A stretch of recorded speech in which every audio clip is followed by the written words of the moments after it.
আজকে প্রচুর গরম পড়েছে, তো ভাবলাম নিজের পেটটা ঠান্ডা করার আগে গাছগুলোর পেটটা ঠান্ডা করে নিই আগে, কারণ বাহিরে প্রচুর রোদ। হ্যালো এভরিওয়ান, আসসালামু আলাইকুম। সবাই কেমন আছেন? আলহামদুলিল্লাহ, আমরাও ভালো আছি। গাছগুলো আগে অনেক সুন্দর জীবাযত্ন করতাম, কিন্তু ইদানিং বেবির কারণে দুইটা বাচ্চা সামলানো মানে মুখের কথা না। যাই হোক, সব মিলায় তো একটু ব্যস্তই থাকি, এই জন্য আর ওদিকে যত্ন নিতে পারি না। তবুও গাছগুলোকে পানিতে বেঁচে রাখার চেষ্টা করি। তো এদিকে কালবাউস মাছ আমি কেটে নিয়েছি, ধুয়ে মানে প্যানটাতে নিয়েছি। আমার ছেলে এসে এই যে তেল দিয়ে দিয়েছে আগেই। তো যাই হোক, এদিকে হচ্ছে ঝিঙ্গাগুলো একদমই টাটকা, এগুলো কেটে নিয়েছি। দেখুন, কাটার পরে একদম আঠা বের হয়ে যাচ্ছে, মানে একদমই টাটকা ঝিঙ্গা ছিল এগুলো। তো যেহেতু প্রচুর গরম পড়েছে, এই গরমে কিন্তু বেশি মশলাযুক্ত খাবার মানে খেতে ভালো লাগে না এবং খাওয়া ঠিক না।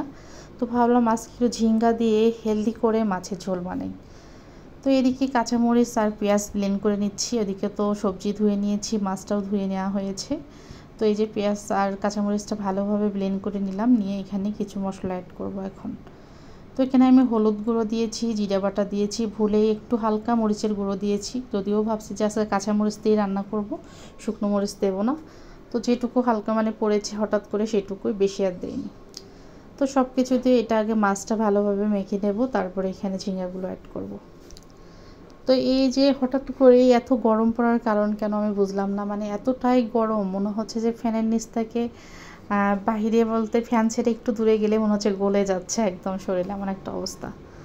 তো আমি ঝিঙ্গাগুলো খুব বেশি পাতলা করিনি, যেহেতু একদম তাজা ছিল। আর ঝিঙ্গা কিন্তু দেখবেন যে এগুলো রান্নার পরে একদমই মানে গলে যায় একদম। তো এই জন্য এটা শুধু 2 ফালটা করে নিয়েছি মাছ দিয়ে।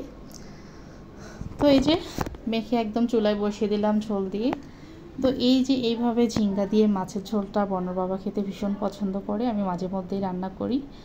তো আজকে যে শুধু এটাই রান্না হয়েছে এমনটা কিন্তু না, আরও অন্য রান্নাও হয়েছে। তো ভাবলাম এইটাই শুধু আপনাদের সঙ্গে শেয়ার করি। তো এই যে ঝটপট রান্না, এই রান্না করতে কিন্তু কোনো খাটনি নেই। মেখে দেয়া যে কোনো রান্না, মেখে মানে যে মাছটাই মেখে দেবেন, এটা কিন্তু রান্না করতে অনেক মানে কষ্ট কমে যায়।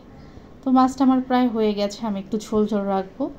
তো এখানে কিছুটা গরম মশলা দিয়ে মাছটা আমি মানে নামিয়ে নেব।